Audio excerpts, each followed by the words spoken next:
हा करतो ना मोठं. करतो की इथं मोठं करतो. हा करतो. फळावर मंगलाचरण आहे. कुणाला मिळालं तर फळावर बघायचं रोज ते तिथून म्हणा. हम्म. सिद्धं सुद्धं फलमिदं जिनेन्द्रवर्णेमिचन्द्रमफलं गुणगणभूषणोदयं जीवस्य वरोहनं मोक्षम्। जय बोलो सिद्धांत चक्रवर्ती आचार्य निमिचंद्र भगवान की जय। जय बोलो परम पूज्य चारित्र चक्रवर्ती समाधि सम्राट आचार्य शांती सागर जी महाराज की जय। जय बोलो प्राप्त स्मरणीय गुरुदेव समंत भद्रमणी महाराज की जय। जय बोलो परम पूज्य आचार्य प्रवर एक शाल सुंदर सागर जी महाराज की जय। जय बोलो परम पूज्य मम दीक्षा गुरु वात्सल सिंधु आचार्य सुयस सागर जी महाराज की जय। समस्त मुनि संघ की जय। संघ की जय।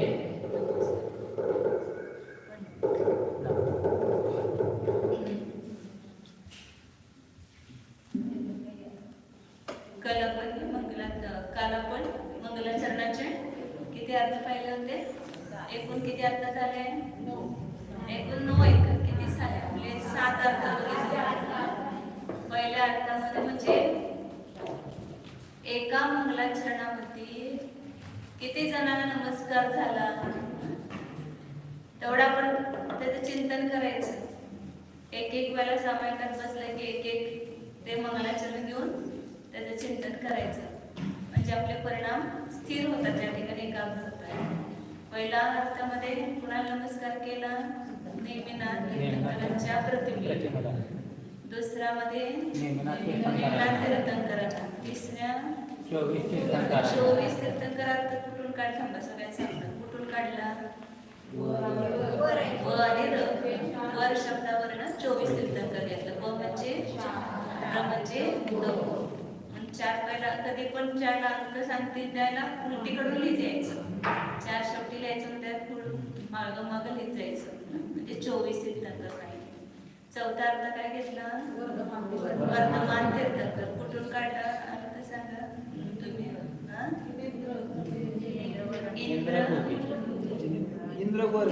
इंद्रवर शब्दावरनं काढला. इंद्रवर म्हणजे वर्धमान स्वामी घेतला.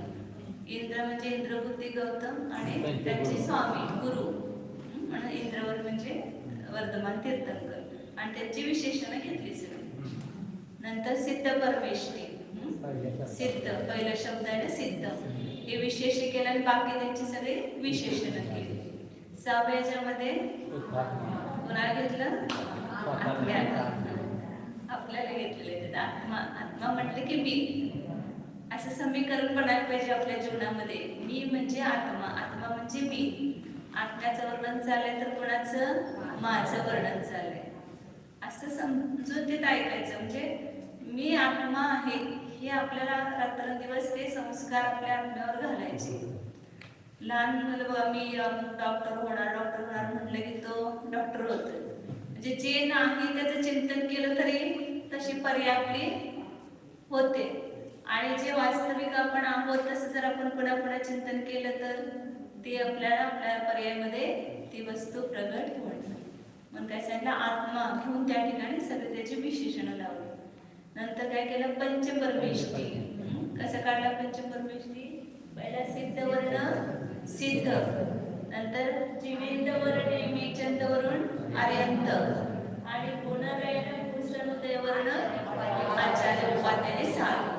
असे 5 परमेष्ठी या एका मंगलाचरणामध्ये आहेत. त्याच्यानंतर आता 8वा अर्थ बघायचा आपल्याला. 7 अर्थ झालेले. तर आता 8वा अर्थ घेतलेला आहे जीवस्य परुवणमय शब्द. त्याला विशेष्य करायचं. जीवाच्या प्ररूपणालाच नमस्कार करून जीवाचं प्ररूपण सांगतो. जीवस्य परुवणम पणवीय जीवस्य परुवणम मोच्छामि. दोनदा घ्यायचा तो शब्द. जीवाच्या प्ररूपणाला नमस्कार करतो. म्हणजे ते शास्त्राला म्हणून थोडक्यात जीवकांड ग्रंथ झाला त्या ठिकाणी. तर ते जीवाचं प्ररूपण कसं आहे त्याची सगळी विशेषणं लावायची आता त्या दृष्टीनं. पहिलं काय सांगितलं, सिद्धम, त्याचं विशेषण काय, हे आम्ही जे जीवाचं प्ररूपण सांगणार ते कसं आहे, जीवाचं प्ररूपण सिद्ध आहे. म्हणजे मी नवीन सांगत नाहीये, पूर्वीच्या आचार्याने हे सांगितलेलंच आहे. जीवाचे वर्णन कोणी केले, भगवान महावीरांनी केलं, नंतर उत्तर सगळ्या आचार्यांनी ह्याचं वर्णन केलेलं आहे. शुद्ध केवलिनी, केवलिनी, शुद्ध केवलिनी आणि बाकीच्या उत्तरवरती आचार्याने ते सांगितलं. मग गुरु परंपरेनं ते प्रसिद्ध आलेलं आहे, मी मनानं सांगत नाही, म्हणून ते सिद्ध आहे. दुसरं सांगितलं कसं आहे, शुद्ध आहे, म्हणजे तिथं प्रमाण अविरुद्ध आहे. म्हणजे प्रत्यक्ष, अनुमान, आगम, माहिती का सगळे प्रमाण शिकले का, न्याय इथं पुष्कळला आपल्या न्यायाची चर्चा होते, त्यामुळे माहित असेल, ऐकून थोड्या लोकांना माहित आहे. अनेक प्रकारचे प्रमाण आहेत. आपण ज्या ज्ञानाच्या द्वारे जाणतो त्या ज्ञानाचे भेद आपलीच वस्तूकृत आपल्याला माहित नाहीये. विषय आपणच आहे, साधन पण आपणच आहोत, परंतु माहित आहे का आपल्याला कुठल्या किती ज्ञानात जाणतो आपण, माहितीये का. म्हणून न्याय पण शिकायला पाहिजे. न्याय दीपिका परिश्रम सूत्र, इथं प्रवेरत्न मलाचं शिबिर लागणार माहितीये ना, 10 दिवस. मग त्याच्या अगोदर हे 2 ग्रंथ तयार पाहिजे तुमचे.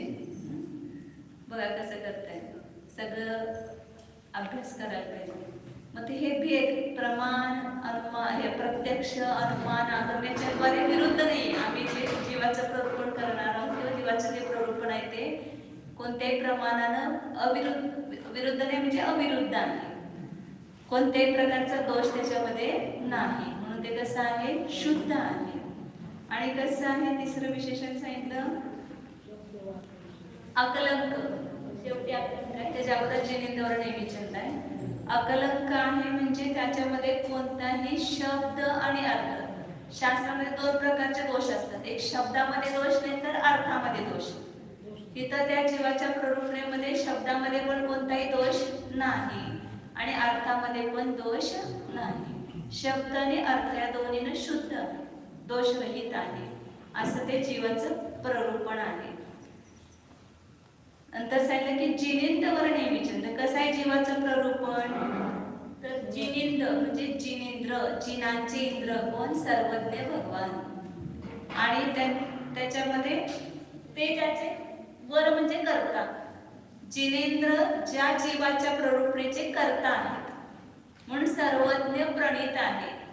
हे जीवाचं प्ररूपण कुणी सांगितलंय, कुठल्या रस्त्यावर जाणाऱ्या माणसाने सांगितलं नाही, एरागा बाळा त्याने सांगितलेलं नाही, हे कोणी सांगितलंय, सर्वज्ञाने सांगितलेलं आहे. म्हणून ते किती विश्वास करण्यायोग्य आहे. जो अत्यंत प्रामाणिक वक्ता असेल तर त्याचं वचन प्रमाण असतं. सर्वज्ञ सगळ्यात प्रामाणिक वक्ता आहेत. कारण का प्रामाणिक आहेत माहित असेल तुम्हाला, का प्रामाणिक आहेत, तर प्रामाणिक कोणाला म्हणतो आपण लौकिकामध्ये, ज्याच्यामध्ये कोणताही स्वार्थ नाही, कशाही नाही, रागद्वेष वश होऊन. समजा आई मुलाची बाजू घेऊन बोलत असेल तर ते प्रमाण आहे की नाही सांगता येत नाही, तर आपला मुलगा म्हणून ती तिची बाजू घेऊन बोलते, तिथं राग आहे. किंवा शत्रू असेल तर तिथं द्वेषवश आपण त्याच्याबद्दल खोटं बोलतो, त्याचे दोष लावतो. म्हणून राग आणि द्वेष हे खोटं बोलण्याची कारण आहेत. म्हणून जो न्यायाधीश असतो पण तो कसा असतो, सत्यवादी, म्हणजे तो कुणाचे पक्ष घेत नाही, मध्यस्थ असतो. तसे सर्वज्ञ भगवान कसे आहेत, मध्यस्थ आहेत. कारण त्यांना कोणाबद्दलही राग नाही, कोणाबद्दल द्वेष नाही, म्हणून त्यांचं वचन प्रामाणिक आहे. आणि जो अज्ञानामुळे जर माहित नसेल तर खोटं बोलतो आपण. कोणती एखादी गोष्ट माहित नाही आपण ताबत बोलून टाकतो, मग त्याला काय असतं ते खोटं निघतंय कधी कधी. मग अज्ञानामुळे पण खोटं बोललं जात आहे. मग ह्यांच्या ठिकाणी अज्ञान आहे का, कोणतंच अज्ञान नाही, पूर्ण ज्ञान झालेलं आहे, सर्वज्ञ आहे. म्हणून त्यांचं वचन प्रमाण आहे. वचनाच्या प्रमाणतेची 2 कारणं कोणती सांगितली, राग द्वेषाचा अभाव म्हणजे वितरागता आणि अज्ञानाचा अभाव म्हणजे सर्वज्ञता. वितराग आणि सर्वज्ञता हेच काय आहे, प्रामाणिकतेचं खरं कारण आहे त्याच्या वचनात. म्हणून जे सर्वज्ञ आणि वितराग भगवंताने सांगितलेलं वचनच प्रमाण आहे. दुसरं कोणतंही वचन प्रमाण नाही, छत्रस्थाचं वचन प्रमाण नाही. म्हणून जिनेंद्र भगवान ज्याचे कर्ते आहेत, वर म्हणजे कर्ता अर्थ करायचं तिथं. आणि कसं आहे हे जीवाचं प्ररूपण नेहमी आणि चंद. नेहमीचा अर्थ माग पण एकदा आपण लावलं तर तो अर्थ लावायचा इथं की यथावस्थित अर्थाचे प्रतिपादन करणार आहेत. म्हणजे जीवाचं जे प्ररूपण आहे ते जसं वस्तू जीवाचं स्वरूप आहे तसं वर्णन करणार. म्हणून त्याला काय म्हटलं, नेहमी. नि धातूपासून निनयती असं हे होतंय व्याकरणामध्ये, संस्कृतमध्ये.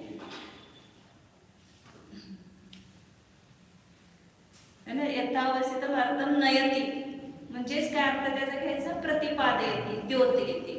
प्रतिपादन करतं, सांगतं, प्रकाशित करतं ते नेहमी. म्हणून जीवाचं प्ररूपण कसं आहे, नेहमी आहे. आणि चंद्र आहे. चंद्र का आहे तर चंद्र काय करतो, आल्हादित करतो, विकसित करतो. तर हे जीवाचं प्ररूपण जे आहे ते ऐकणाऱ्या म्हणजे श्रोत्याच्या मनरूपी कमळाचं वन.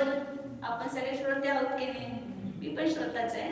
आता बोलायला म्हणून काय वक्ता नाही, सर्वज्ञ भगवान खरे वक्ता आहेत आणि आम्ही सगळे श्रोताच आहे. त्यांनी सांगितलं तेच आम्ही तुम्हाला सांगतो. तर ते आपल्या सगळ्या श्रोत्यांच्या मनरूपी कमळाला विकसित करणार आहे. बघा एक आपण नवीन ह्याच्यामध्ये शिकत जाऊ त्यावेळेला आपलं कसं मन प्रफुल्लित होत जात आहे की हा हे मला माहित नव्हतं, हे छान कळालं असं वाटायला लागते. म्हणून चंद्र जसं सगळ्यांना आल्हादित करतो तसं हे वचन सुद्धा, हे प्ररूपणा सुद्धा दोन्ही. आणि त्याच्यामध्ये अलंकार सुद्धा असतो शास्त्रामध्ये, शब्द अलंकार, अर्थ अलंकार इत्यादिकांच्या द्वारे श्रोत्यांच्या मनरूपी कमळाला विकसित करणार आहे. म्हणून चंद्र आहे. कोणाचं सांगताय ते, जीवाचं प्ररूपण, जीवस्य प्ररूपण. त्याची विशेषण करावं लागेल. जे काय आता आपण सांगणार ते सगळं जीवाचं प्ररूपणच आहे, त्याची सगळी विशेषण सांगताय.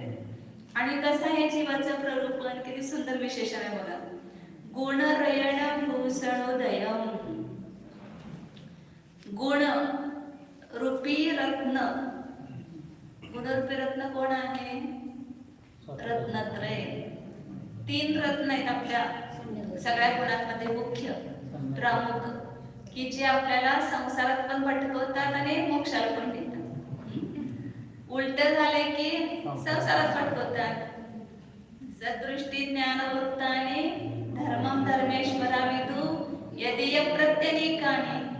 तेच उलटे झाले की संसारामध्ये भटकवतात, मिथ्या दर्शन, मिथ्या ज्ञान, मिथ्याचार. आणि तेच 3 गुण ज्यावेळेला ते रत्नरूप होतात म्हणजे स्वभावरूप प्रगट होतात, सम्यक दर्शन, सम्यक ज्ञान, सम्यक चारित्र्य रूप होतात, त्यावेळेला ते आपल्याला मोक्षाला घेतात. म्हणून त्याला 3 रत्न म्हटलेले आहेत, 3 गुणांना. सम्यक दर्शन, ज्ञान आणि चारित्र्य हेच काय वास्तविक आभूषण.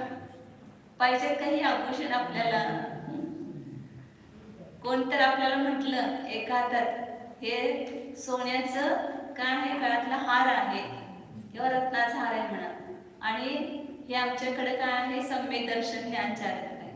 कोणतं आभूषण पाहिजे, हे कधी तर करायला येईल. सोन्याची माळ काय परत मिळणार आहे का, कोण देणार आहे का. कोणतं आभूषण करायचं, आपल्या आत्म्याला कुठल्या आभूषणाने आपण सुशोभित करायचं. तर वास्तविक हे रत्नत्रय रूप आभूषण मिळाल्यानंतर आपल्याला कशाची गरजच वाटत नाही. बाकीच्या कोणत्याही गोष्टींना आपली शोभा नाहीये. फक्त सम्यक दर्शन, ज्ञान, चारित्र्य जर त्या जीवाला प्राप्त झालं, त्या जीव गरीब जरी असला तरी बघा किती सुशोभित दिसतो तो. म्हणून हे सम्यक दर्शन, ज्ञान, चारित्र्य हे आभूषण आहेत खरे, रत्नाचे, गुणरूपी रत्नाचे आभूषण आहेत. आणि हे आभूषण पाहिजे असेल तर ह्याची उत्पत्ती ह्याच्यापासून होते. हे रत्नत्रय कुठून मिळतं आपल्याला, हे शास्त्र शिकवणार आहे आपल्याला की असं रत्नत्रय ते असं प्राप्त करण्याचा तो उपाय आहे. तर हे रत्नत्रय रूप आभूषणांची उत्पत्ती ज्याच्यापासून होते ते हे शास्त्र आहे. ह्या शास्त्राचा अभ्यास केला असताना आपल्याला रत्नत्रय रूपी आभूषण मिळणार आहे. मग करायचं की नाही अभ्यास. अजून आम्हाला आभूषण ते वाटतच नाही तर कसं करणार. खरोखर ज्यांना हे मिळालेलं आहे समजा, त्यांचं जीवन बघा कसं आहे आणि आपलं जीवन कसं आहे, अशा आपल्याला लगेच त्यांचे परिणाम, त्यांचं हे सगळं लक्षात येत आहे. तर म्हणून सांगतात की हे असं हे जीवाचं प्ररूपण आहे आणि त्याला नमस्कार करून आम्ही सांगतो. आता ते जीवाचं प्ररूपण सांगतो अशी प्रतिज्ञा घेतात. तो झोपेत सुद्धा आपल्याला तो श्लोक आणि त्याचं चिंतन आता किती वेळा म्हणून पाठ झाले काही शब्द सिद्ध शुद्ध आणि रोज रोज म्हणून आपण तुम्हाला पाठच होईल मंगलाचरण. तर हे सुद्धा आपण चिंतन करायचं सारखं. पुढे सांगता येतात हे 8वं झालं. आता 9वा अर्थ घेतात आता शेवटी. हे टीकाकारांनी केलेला अर्थ, त्यामुळे त्यांनी नेमिचंद्र आचार्याला नमस्कार केला. नेमिचंद्र आचार्य काय स्वतःच नमस्कार करून कधी ग्रंथरचना करणार नाही. तर जे टीकाकार आहेत त्यांचं पण अर्थ नाव नेमिचंद्र आचार्यच आहे. ते 16व्या शताब्दी मध्ये झाले परंतु, आणि हे 10व्या शताब्दीमध्ये झाले. तर त्या नेमिचंद्र जे ग्रंथकर्ता आहेत ते घ्यायचं नेमिचंद वर्ण. नेमिचंद शब्द आहे ना तिथं, त्याच्यावरनं ते नेमिचंद्र आचार्य. कसे आहेत ते नेमिचंद्र आचार्य? पुन्हा त्याचे विशेषण लावायचे सगळे. सिद्ध, सिद्ध आहेत म्हणजे सिद्ध झालेत का? तर ते नाही. तर शास्त्राच्या अपेक्षेने सिद्ध. वर्तमान काळामध्ये जे काही त्यांच्या काळात शास्त्र उपलब्ध होते त्या सगळ्या शास्त्रामध्ये ते निष्णात होते. म्हणून तर त्यांना कोणती पदवी मिळाली? सिद्धांत चक्रवर्ती. जे षटखंडागम आगम आहे त्यामध्ये ते निष्णात होते. आणखी बाकीचे पण जे आगम असतील त्यामध्ये ते निष्णात होते. म्हणून त्यांना काय म्हटलं? सिद्ध. शास्त्रामध्ये ते निष्पन्न होते. नंतर कसे होते नेमिचंद्राचार्य? शुद्ध होते. कशाने शुद्ध? शरीराने शुद्ध. कधी आंघोळ करत होते का? मुनिराज पूर्ण जीवनभर बघा आंघोळ करत नाही, तर त्यांचं शरीर कसं असतंय? शुद्ध. कधी तुम्हाला वास आला का? कधी घाण वाटलं का? आणि आपण 1-2 दिवस आंघोळ नाही केली तर कसं होतंय? कधी आंघोळ करू सकाळी उठल्यावर. परंतु मुनिराज आंघोळ करत नसले तरी ते शुद्ध आहेत. कशाने पवित्र आहे त्यांचं शरीर? रत्नत्रयामुळे पवित्र. त्यांच्या आत्म्यामध्ये त्या शरीराजवळ आत्मा आहे ना, त्याचा प्रभाव पडतो त्या शरीरावर. बघा, ज्याचं मन शुद्ध असते त्याचं शरीर सुद्धा शुद्ध होतंय. तर सम्यक दर्शन कसं आहे त्यांचं? दोषरहित सम्यक दर्शन, निरतिचार चारित्र, ह्याच्यानं ते शुद्ध होते. आणि जे आचार्य असतात ते देश, कुल आणि जाती याच्यापेक्षा पण शुद्ध असतात. त्यांनाच आचार्य पद देतात. चांगल्या देशामध्ये, ज्या आर्यखंडामध्ये आणि देशामध्ये उत्पन्न झालेले आहे. कुलानं, ज्यांचं उच्च कुल आहे ते कुलानं शुद्ध पाहिजे. आणि जाती, म्हणजे आई आणि वडिलांचं दोन्हीकडचं ज्यांचं शुद्ध आहे, अशा प्रकारे ते शुद्ध होते. कोण? कोणाचं गाणं चाललंय ते कळायला पाहिजे, नाहीतर कोणाला तरी लावून टाकतात विशेषण. नेमिचंद्र आचार्य शुद्ध होते, सिद्ध होते, शुद्ध होते. आणि कसे होते? अकलंक होते. घ्या पहिल्यांदा, मी अगोदर ते घेतलंय. अकलंक म्हणजे विशुद्ध मन वचन काय नसते. अजून मन वचन काय होतं ना त्यांचं 6व्या-7व्या पुढस्तानामध्ये असल्यामुळे मन वचन काय आहेच, परंतु कसं होतं ते? शुद्ध, विशुद्ध. जे त्यांच्या मनामध्ये, वचनामध्ये आणि कायामध्ये कोणतेही अशुभ उपयोग तर नव्हताच. अशुभ क्रिया करत नव्हते, अशुभ वचन बोलत नव्हते, की अशुभ कोणतेही संकल्प विकल्प करत नव्हते. म्हणून त्यांचं मन कसं होतं? विशुद्ध होतं. मन वचन काय ना ते विशुद्ध होते. आणि तसे होते ते जिनिंदवर नेमिचंद. नेमिचंद म्हणजे नेमिचंद्र आचार्यच, परंतु कसे होते ते? जिनेंद्र म्हणजे घ्यायचं सम्यक दृष्टींचे इंद्र. कोण आहेत? मुनी. आणि त्या मुनींच्या मध्ये श्रेष्ठ असे ते जिनेंद्र वर. जिनेंद्र म्हणजे केवळ आर्यच भगवान होता अर्थ नाही, अनेक अर्थ होतात. जिन म्हणजे सम्यक दृष्टी घ्यायचं, ज्याने मोहार विजय मिळवला. आणि त्यांचे इंद्र कोण आहे? स्वामी मुनी आहे. आणि मुनींच्या मध्ये ते श्रेष्ठ होते. असे नेमिचंद्र आचार्य. कसे होते ते? गुणरयण भूसनोदय. शेवटचे विशेषण गुणरत्न भूषणाचा उदय. गुणरत्न भूषण पहिल्या अर्थामध्ये आपण केलं होतं, पहिल्या सगळ्यात अर्थ केलं होतं त्यामध्ये गुणरत्न भूषण म्हणजे चामुंडराय, त्याला ही पदवी मिळाली होती. का मिळाली पदवी? कारण त्यांच्या ठिकाणी असे गुण होते, संवेदर्शनादी गुणानं तो सुशोभित होता.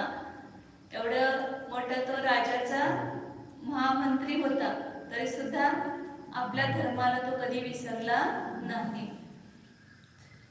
विश्वविख्यात अशी श्रवणबेळगोळमध्ये कोमटेश्वरांची मूर्ती प्रतिमा त्याने उभारली. आणखी कितीतरी अशा धर्माचे कार्य त्याने केले, म्हणजे त्याला गुणरत्न भूषण ही उपाधी होती. म्हणून त्या गुणरत्न भूषण चामुंडराय त्याची उदय म्हणजे वृद्धी, अभिवृद्धी, उत्कर्ष ज्यांच्यापासून झाला, जे नेमिचंद्र आचार्यांच्यामुळे त्याचं काय झालं, जीवनाचा उत्कर्ष झाला ना चामुंडरायच्या. तिथे त्यांची भेट झाली चामुंडरायची याच्यावर. आणि अगोदर पण ते त्या भागात कर्नाटकामध्ये होते, तर त्यांचे ते परिचित होते, गुरु मानत होते. आणि त्यांच्यामुळे त्यांना ज्ञान, समेदर्शन इत्यादी सगळे गुण प्राप्त झाले होते. म्हणून चामुंडरायची अभिवृद्धी ज्यांच्यापासून झाली ते कोण? ते आचार्य नेमिचंद्र आचार्य त्यांच्यापासून झाली. म्हणून त्यांना गुणरत्न भूषण उदय म्हटले. स्वतः नेमिचंद्र आचार्याने सुद्धा चामुंडरायची स्तुती केली. असं नाही की आम्ही एवढ्या उच्च मुनी आहोत आणि श्रावकाची कशी स्तुती करायची. कारण का ज्याच्यामुळे धार्मिक असेल तरच काय आपल्या धर्माची वृद्धी होत असते. आणि गुण हे असतात ते कुठं पण पूज्य असतात. म्हणून त्या चामुंडरायची सुद्धा, कारण राजा असला तर काय झाला किंवा मोठा असला तर काय झालं, जर त्यांनी धर्माचा प्रचार केला तर काय होणार, धर्माची अभिवृद्धी होणार आहे. म्हणून कर्मकांड कोमटसर कर्मकांडाच्या शेवटी त्याने त्यांची स्तुती केलेली आहे चामुंडरायाची. तर अशा प्रकारे 9 अर्थ यामध्ये घेतलेले आहेत या मंगलाचरणाचे. आपण एक अर्थ घेऊन त्याचं चिंतन करून बसा 9 अर्थ कसे केले. आता पुढे आपण जाऊया, दुसरी गाथा आहे. आता जीवकांड मध्ये म्हणजे इष्ट देवाला नमस्कार करून आता जी प्रतिज्ञा घेतली की मी जीवाचं प्ररूपण करतो.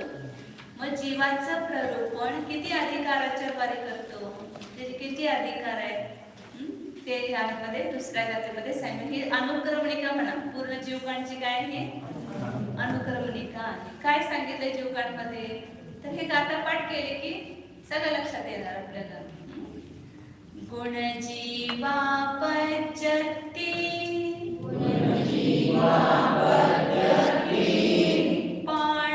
पाणासन्नाय मग्गणा होय.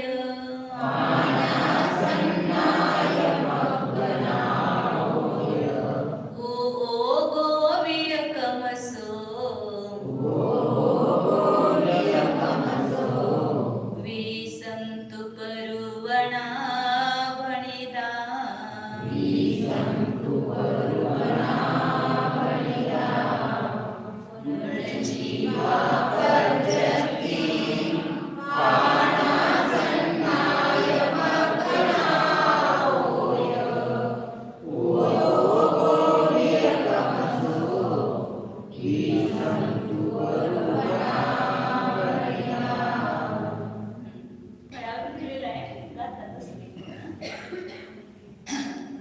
पूर्ण जीवकांड मध्ये काय सांगितलंय म्हटलं तरी दुसरी गाथा सांगायची, म्हणजे ह्यामध्ये काय सांगितलं ते वर्णन केले ते समजते आपल्याला. तर ह्यामध्ये गुण काल पण सांगितलं होतं की नावाचा एक देश म्हणजे थोडं नाव त्याच्यावर पूर्ण घ्यायचं. कारण गाथा सुद्धा काय सूत्र म्हटले जातात आणि सूत्र जे असतात ते संक्षिप्त असतात. जेवढं संक्षेपामध्ये सांगून तेवढं संक्षेपामध्ये सांगितलेलं असतं. म्हणून गुण शब्द कुठं पण आला तर त्याच्यावरून काय घ्यायचं, गुणस्थान. जीवा, जीवा म्हणजे जीव समास, जीव समास. तिसरा आहे पच्यती म्हणजे पर्याप्ती. पाणा म्हणजे प्राण, सन्ना म्हणजे संज्ञा, मग्गणावो म्हणजे मार्गणा आणि उवो म्हणजे उपयोग. अशा प्रकारे ह्या कमसो क्रमाने विषम तु परुवणा भणिता, क्रमाने 20 प्ररूपणा सांगितलेल्या आहेत. प्ररूपणा म्हणजे कथन, वर्णन, अधिकार. किती अधिकार सांगितले? 20. पहिला अधिकार कोणता सांगितला? गुणस्थान. खाली लिहिले बघा, गुणस्थान. जी गुणांची स्थानं आहेत. आता सगळ्या प्रत्येक ह्याचं विस्तारण वर्णन येणार आहे. 20 अधिकार आहेत तर 20 अधिकारामध्ये एक एक वस्तू आपल्याला पूर्ण शिकायला मिळणार. इथं फक्त त्याची नावं दिलेली आहेत. तर गुणस्थान म्हणजे संक्षेपामध्ये काय घ्यायचं? जे आपले सम्यक दर्शन, सम्यक ज्ञान, सम्यक चारित्र्याची जी स्थानं आहेत, म्हणजे वेगवेगळ्या व्हरायटी म्हणतोय आपण, प्रकार कशाच्या त्या विकासाची परंपरा आहे. गुणस्थान म्हणजे आपले हे सम्यक दर्शन, ज्ञान, चारित्र्य जोपर्यंत विकास झाला नाही त्याचे एक गुणस्थान आहे. आणि विकास झाल्यानंतर त्याच्यानंतर जो विकास होत गेला त्याची ही स्थान आहे सगळी. म्हणजे ह्या सगळ्या मोक्षरूपी महालामध्ये चढण्याच्या पायऱ्या आहेत गुणस्थान म्हणजे. कसं जाणार आपण मोक्षरूपी महालामध्ये? आता वरच्या मजल्यावर जायचंय, पहिल्यांदा काय शोधणार? पायऱ्या कुठे आहेत? पायऱ्या कुठून आहेत? पायऱ्या दिसल्या नाही तर वर कसं जाणार? सीडीवर चढूनच वर जाणार ना. आता मोक्ष वर आहे की नाही? मग त्याच्यात पण सीड्या आहेत चढायला, पायऱ्या. त्याच्या बाहेरच्या पायऱ्या आहेत सगळ्या आपल्या आत्म्यामध्येच आहेत त्या. तर त्या कोणत्या कोणत्या ते सगळं आपण डिटेल शिकणार आहोत. फक्त इथे लक्षात एवढं घ्यायचं की सम्यक दर्शन, ज्ञान, चारित्र्याचे जे विशेष अवस्था आहे ती गुणस्थान. हे 14 गुणस्थान ओलांडल्यानंतरच कोणताही जीव मोक्षाला जातो. नंतर दुसरं काय? जीव. जीवा म्हणजे जीव समास.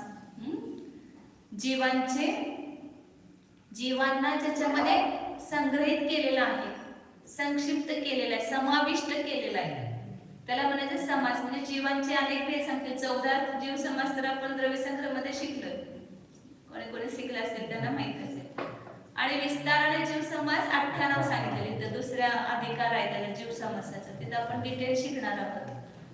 म्हणजे आता ह्या कर्णानुयोगाच्या द्वारे, जीवकांच्या द्वारे आपण तिन्ही अनुयोग शिकणार आहोत. तसं बघायला गेलं तर म्हणजे मी फक्त हे सांगणार नाही कर्णानुयोग, त्याच्याबरोबर द्रव्यानुयोग आणि चरणानुयोग.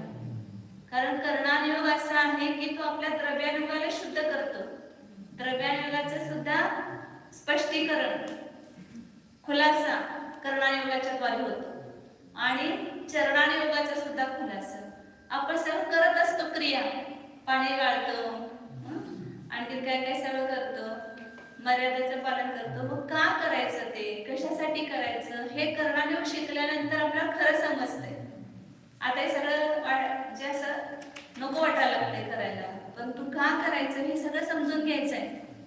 कारण का जीव इतके आहेत, पृथ्वी काय, जल काय वगैरे जीव आहेत, कशी कशी त्याची उत्पत्ती होते, कुठं त्याचं योनी स्थान आहे, त्याचे किती भेद आहेत, आणि एक जीव म्हणजे किती छोटा आहे हे सगळं त्याचं अवघाना बघितलं तर लक्षात आलं. एक पाण्याचा थेंब म्हणजे असंख्यात जलकायिक जीव आहेत ते.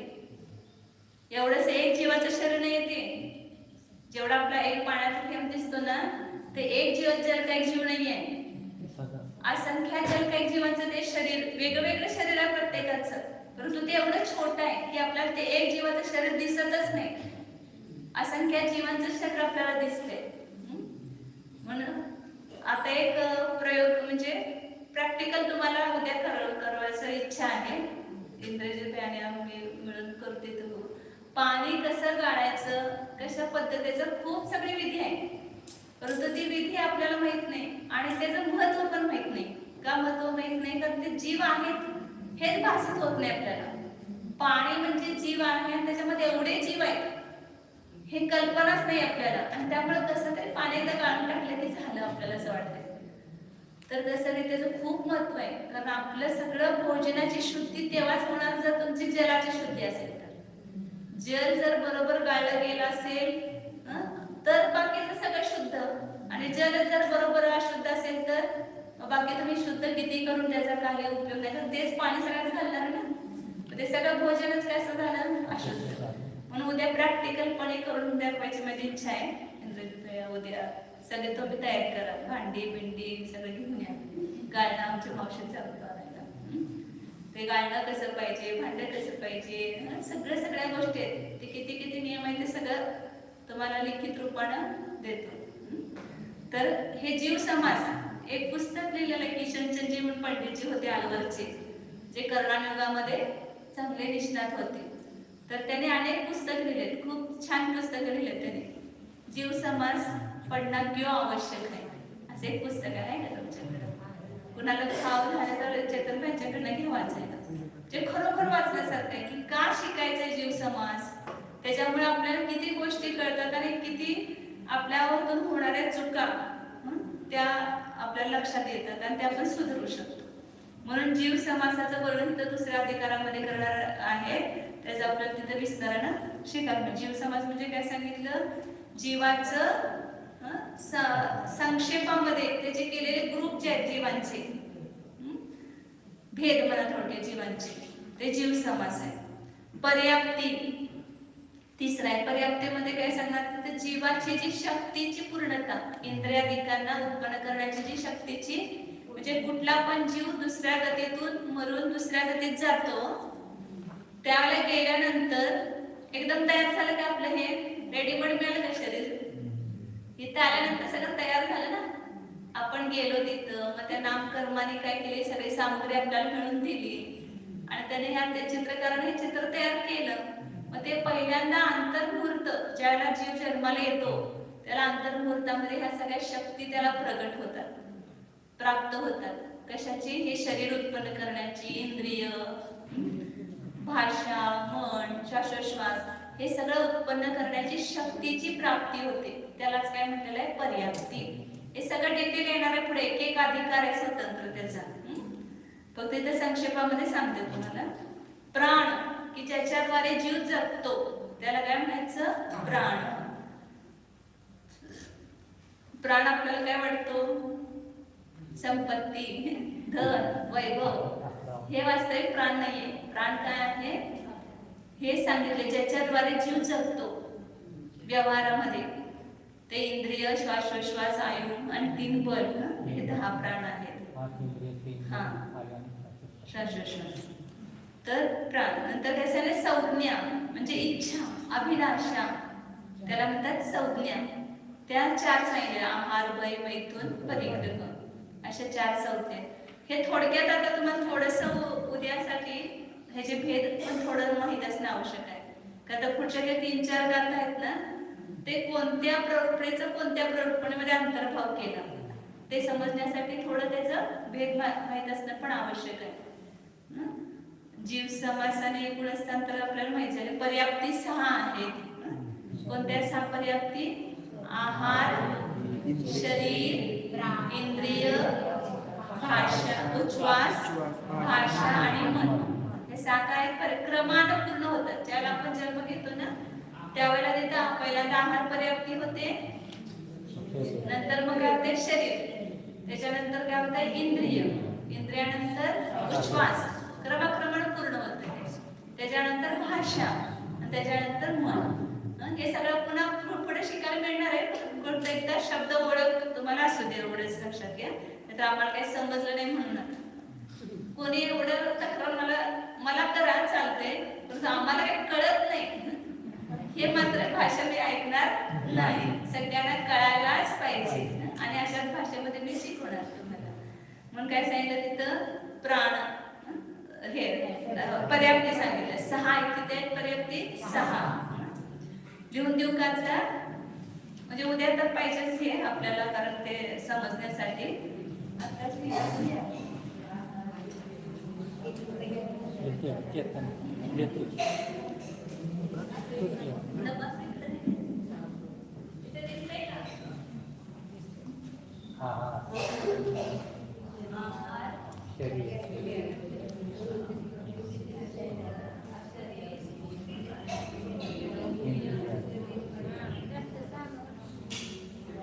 लावायचं सगळ्याला.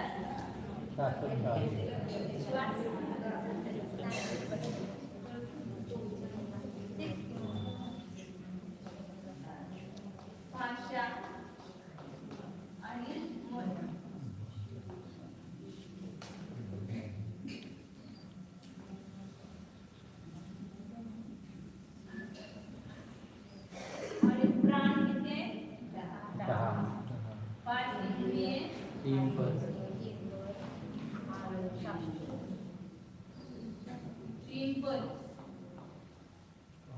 आयु आणि स्वाचू श्वास.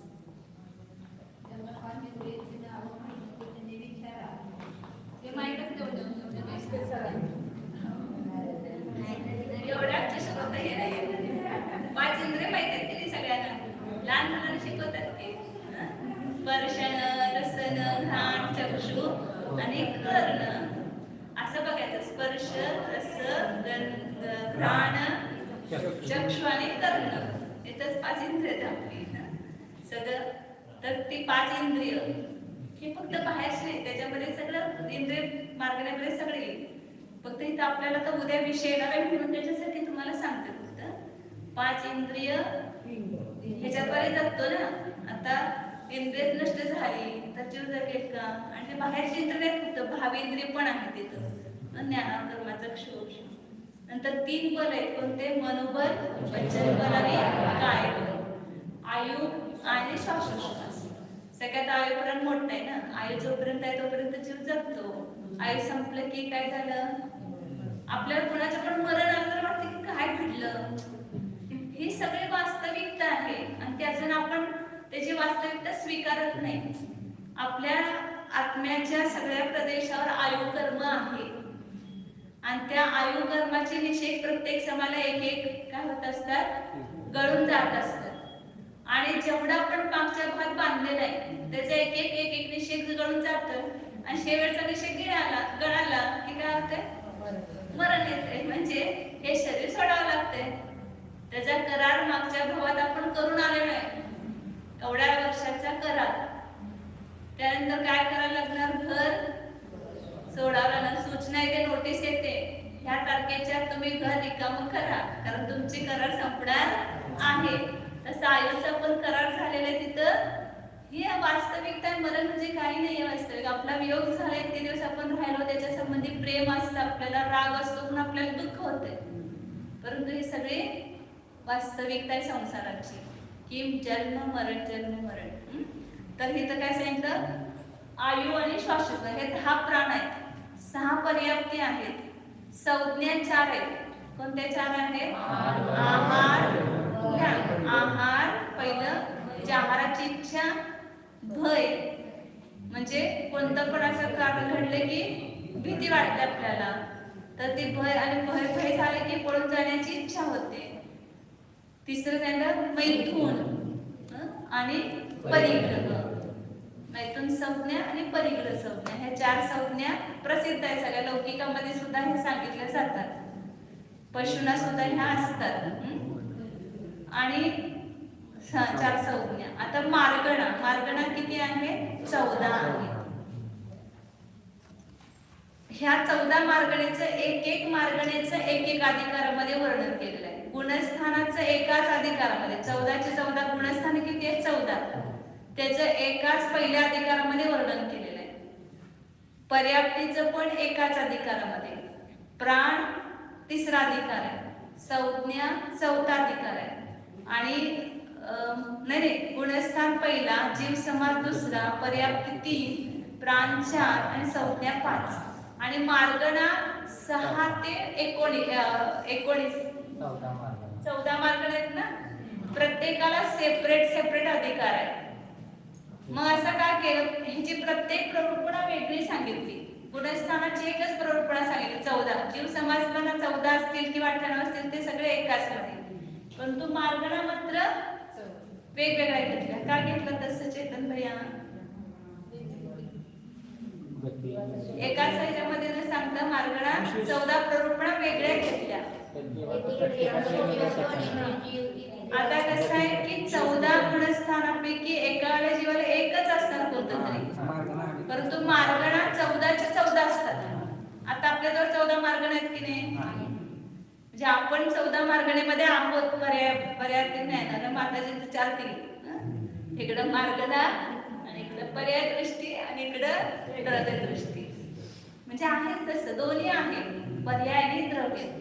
तर त्या 14 मार्गणेमध्ये हा जीव आहे पर्यायपेक्षेनं परार्थिक ज्ञान. म्हणजे आता कोणती तरी गती आहे आपल्याला. इंद्रिय आहे, जे केंद्रिय द्विंद्रिय किंवा पंचेंद्रिय आपण आहोत, हे सगळं डिटेल येणार आहे. सगळं वर्णन, खूप सुंदर सगळं वर्णन आपल्याला शिकायला मिळणार आहे. गती, इंद्रिय, 14 मार्ग आहे, त्याची पण नावं लिहून घ्या. ते उद्या येणारच आहे, त्यामुळं त्याच्यासाठी तुम्हाला आवश्यक आहे. सांगा सांगा, तोंडात तुम्ही सांगा, मी घेऊन जाते.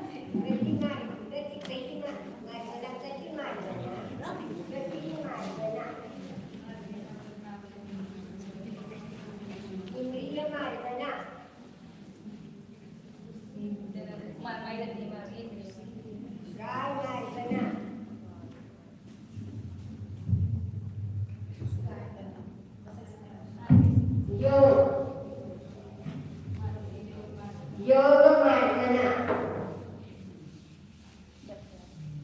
वेद मार्गना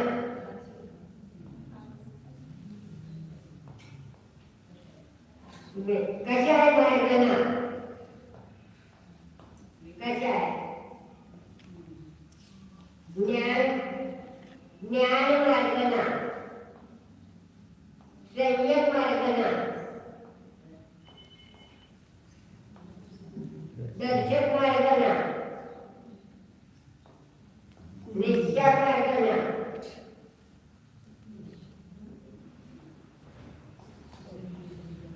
भव्य मार्गना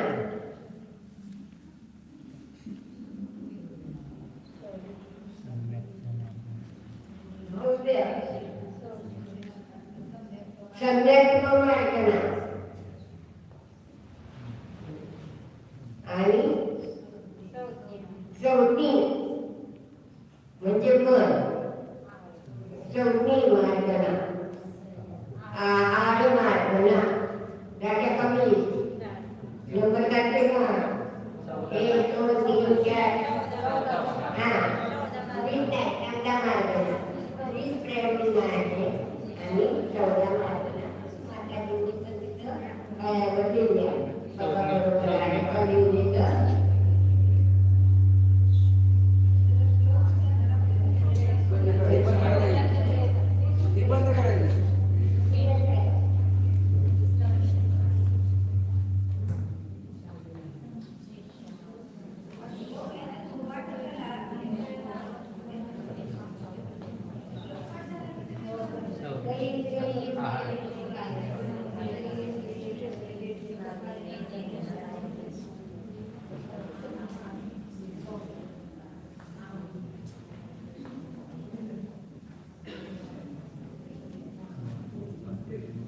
भले तुम्हाला आता नाही पाठ झालं तरी चालतंय, परंतु पुढे मार्ग नाही येणार तर त्याला पाठ केलं तरी चालेल. फक्त एक लक्षात ठेवा, म्हणजे हे माहीत असते की 14 मार्गणा म्हणजे आपल्या प्रत्येक ही जी मार्गणा आहे त्या सगळ्या मार्गणेमध्ये आपण आहोतच. त्या प्रत्येक मार्गणेमधला कोणता ना कोणता तरी भेद आपण आपल्यामध्ये आहे. म्हणून 14चे 14 मार्गणा एका वेळेला असतात जीवामध्ये. 14चे 14 गुणस्थान नाही, 14 गुणस्थानापैकी कोणतं तरी एकच गुणस्थान एका वेळेला असते. परंतु मार्गणा 14चे 14 असतात. म्हणून 14 मार्गणांचं वेगळं वेगळं वर्णन केलेलं आहे. म्हणजे 20 प्ररूपणा जे आहेत ते एका जीवामध्ये सगळ्या घटित होणार. म्हणून 14 मार्गणांचं स्वतंत्र अधिकार ठेवलेला आहे.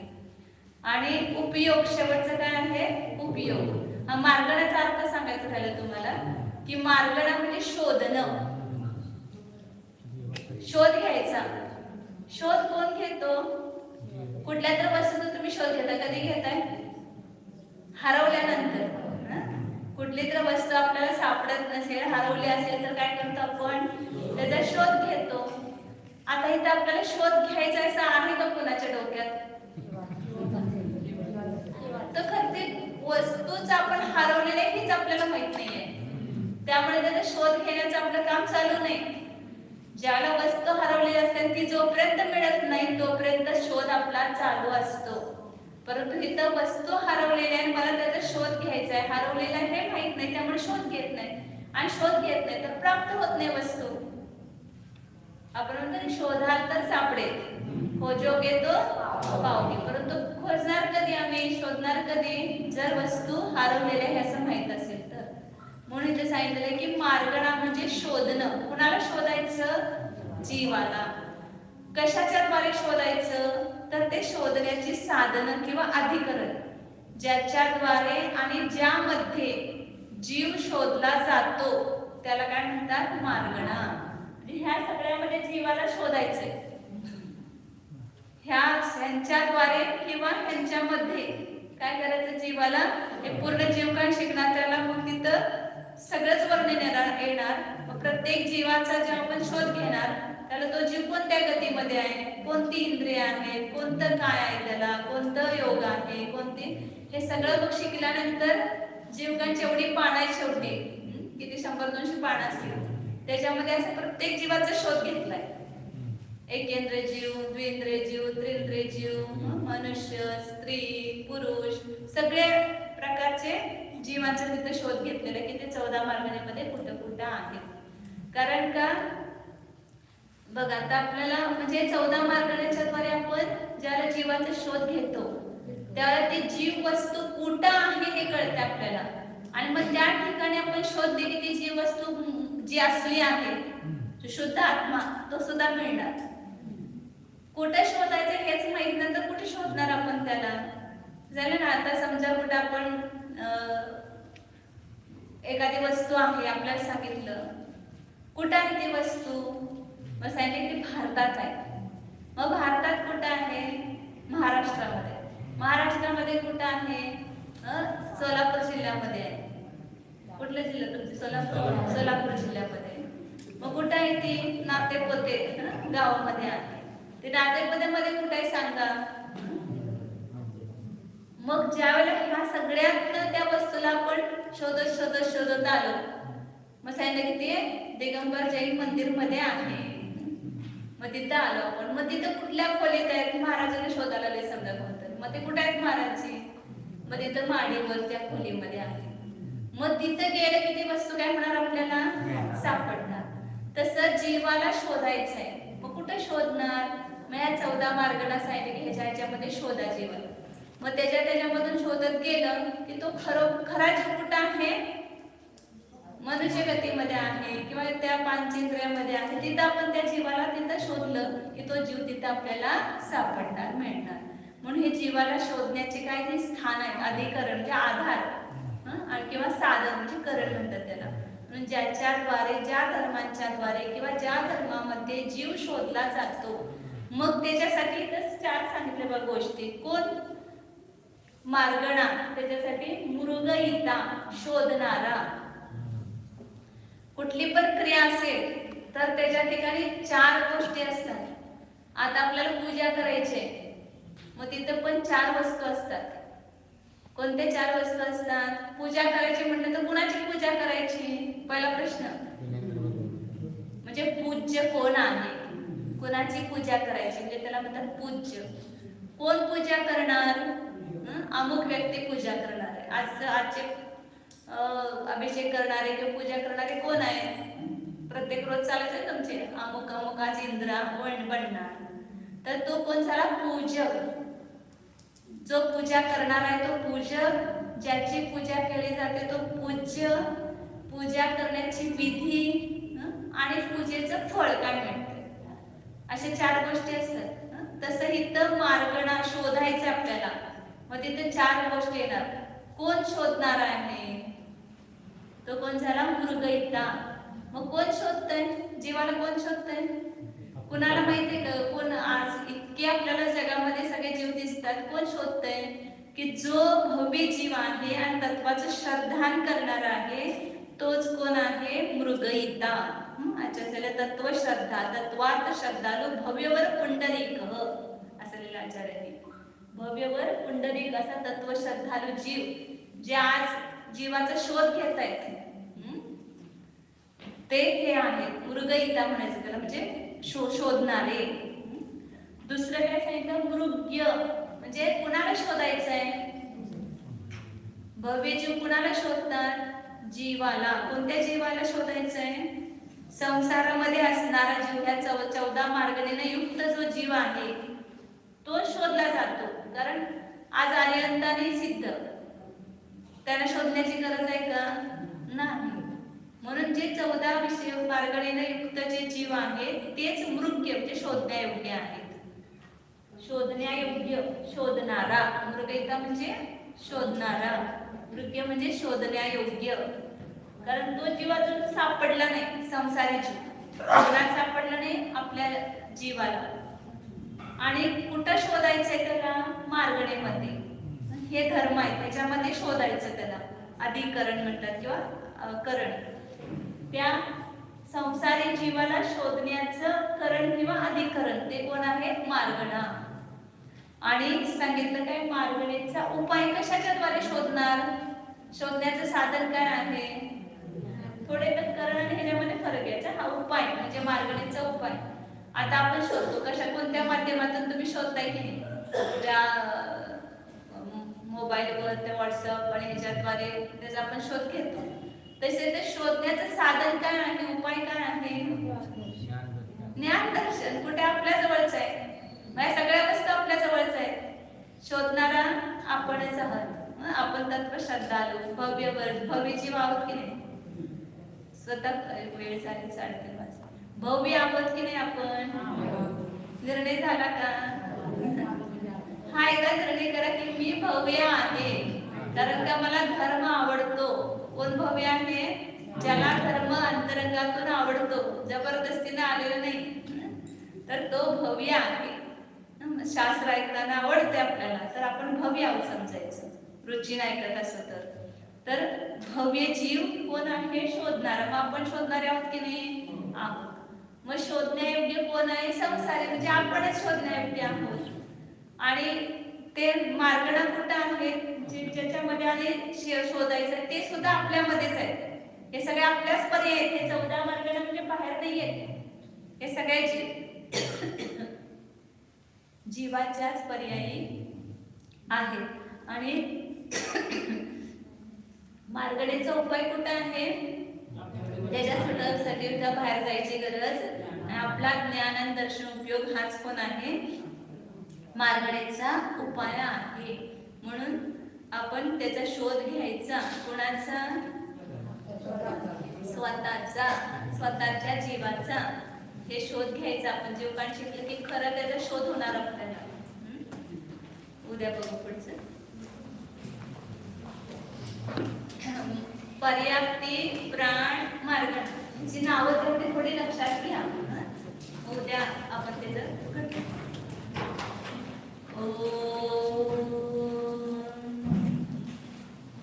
जाणार आम्ही. वेळ झालेला आहे. सगळ्यांनी डोळे बंद करा. हा मी जीवच आहे. हा मी ज्ञानदर्शन स्वरूपी आहे.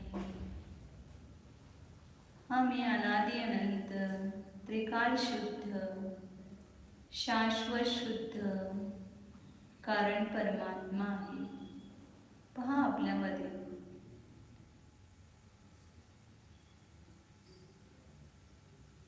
या देहरूपी देवळामध्ये हा आपला निज भगवान आत्मा विराजमान आहे. त्याचे दर्शन करा एकदा तरी.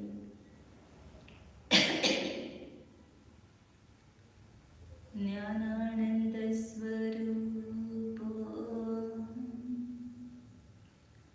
शाश्वत स्वरूप निर्मम स्वरूप